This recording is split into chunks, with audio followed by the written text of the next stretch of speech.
How good are you at accepting feedback? Are you open to feedback? Giving and receiving feedback is a valuable skill to have in your personal and professional life.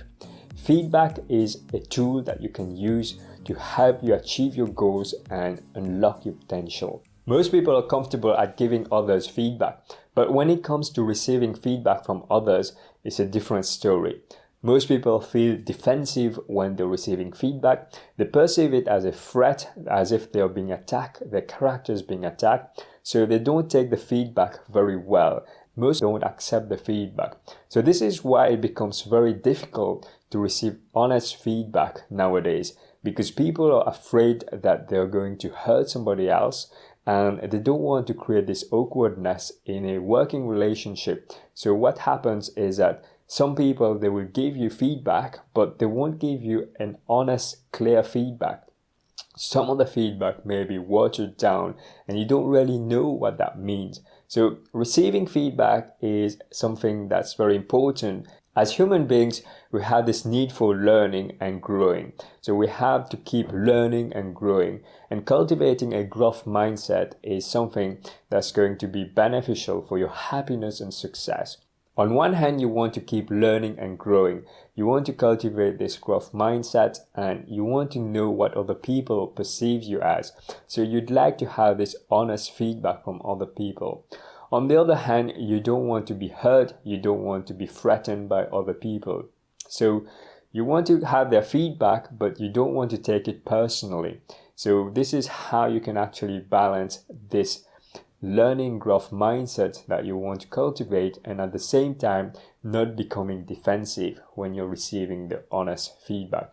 There are a number of ways to receive feedback. So there's informal ways of receiving feedback, and then there's formal ways of receiving feedback. So informal ways of receiving feedback is to ask people, ask your colleagues, your friends or families for their feedback so that you can get a better idea of the perception and their insights of how they perceive you.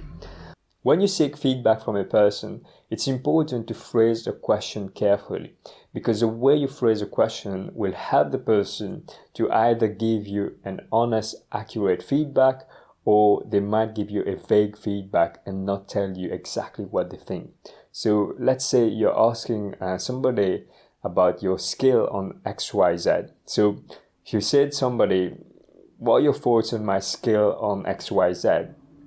They might just say to you, oh, I think you're doing quite well, and we've got some really good things that's been said about you, seems to be doing well. So this feedback seems to be positive, but you might not actually have asked a question that would provoke the person to tell you something more revealing. Instead, if you phrase a question assuming that you are doing something not right, you might say, could you tell me one thing that I could improve on XYZ, because I've noticed that I'm not getting the results I want. So that way, the person might be able to tell you where they think you can actually improve.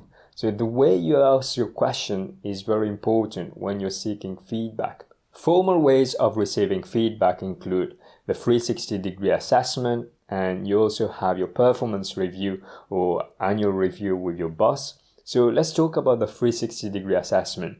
360-degree assessment is a commonly used tool, and it's also called the multi-source feedback, and doctors also use this tool. With the 360-degree assessment, you collect feedback from people you work with. So this might be your colleagues, your peers, and then these people are asked to fill a form, a questionnaire, where they can actually assess you qualitatively and quantitatively.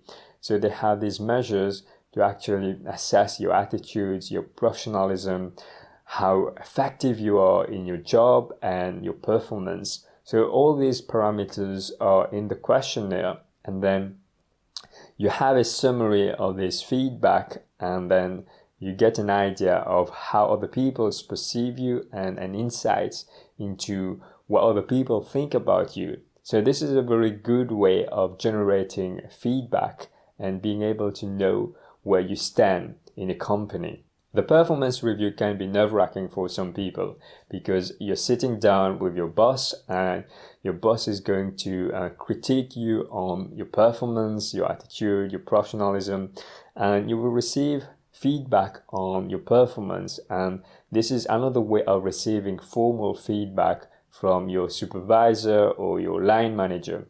Depending on how you receive this feedback, you may be able to use that to progress on the career ladder. We talk about formal and informal ways of receiving feedback.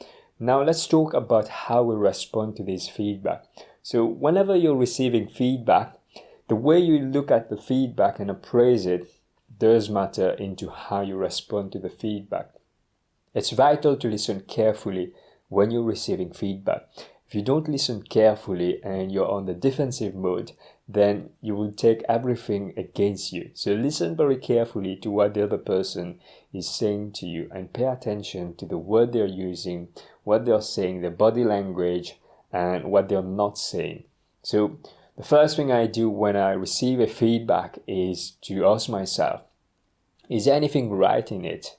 Is this an accurate feedback or not?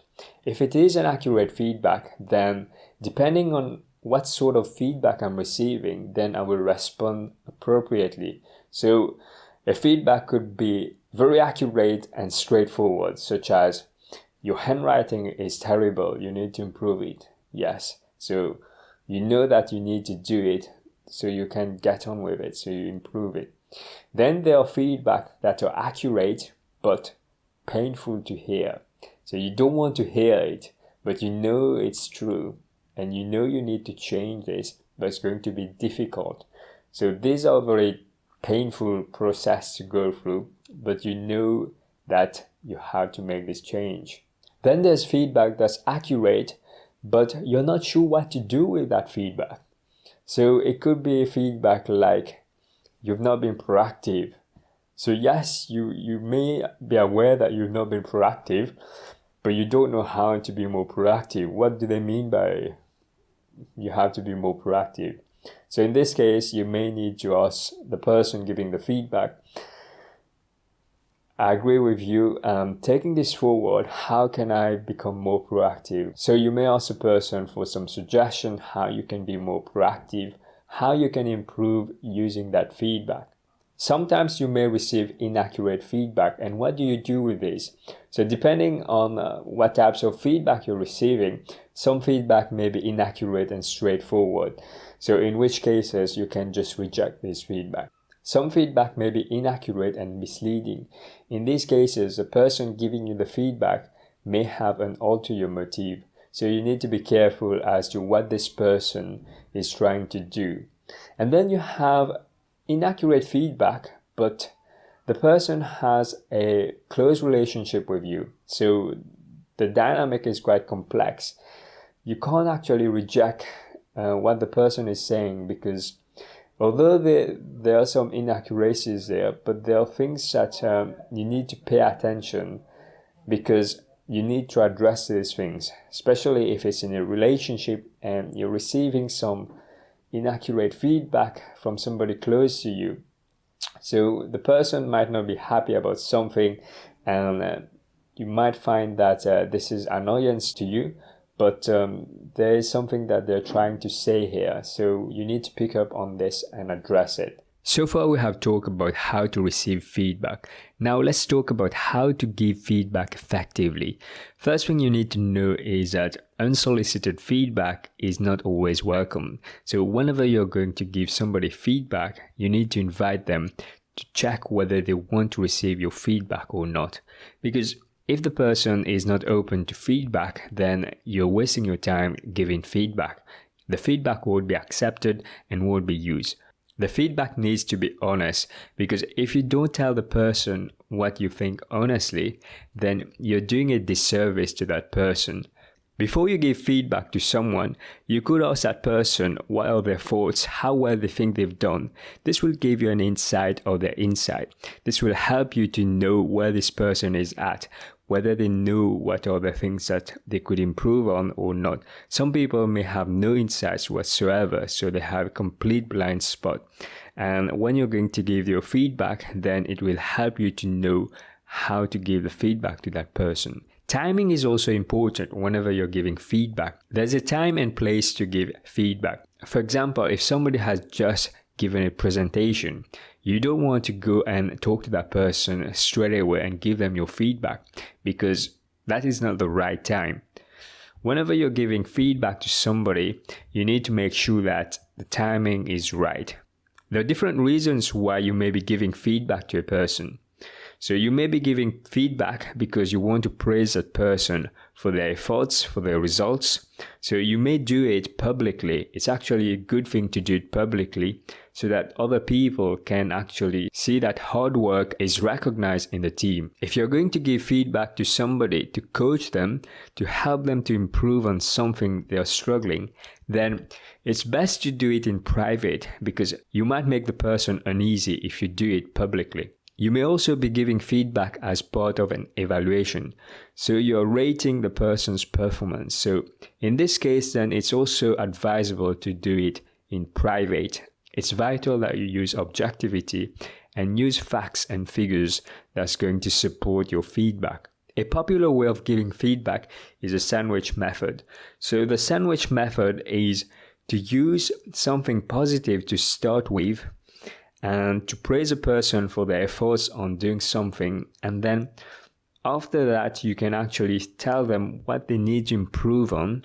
The feedback needs to be constructive and provide something concrete that the person can work on. And then you close it by giving something else positive to encourage them so that you finish on a positive note. So that's the sandwich method of giving feedback. Being open to feedback is important in every aspect of life, personal and professional. If you like this video, give it a thumb up, and don't forget to subscribe if you've not already subscribed, and leave a comment in the comment section. Take care everybody, bye bye.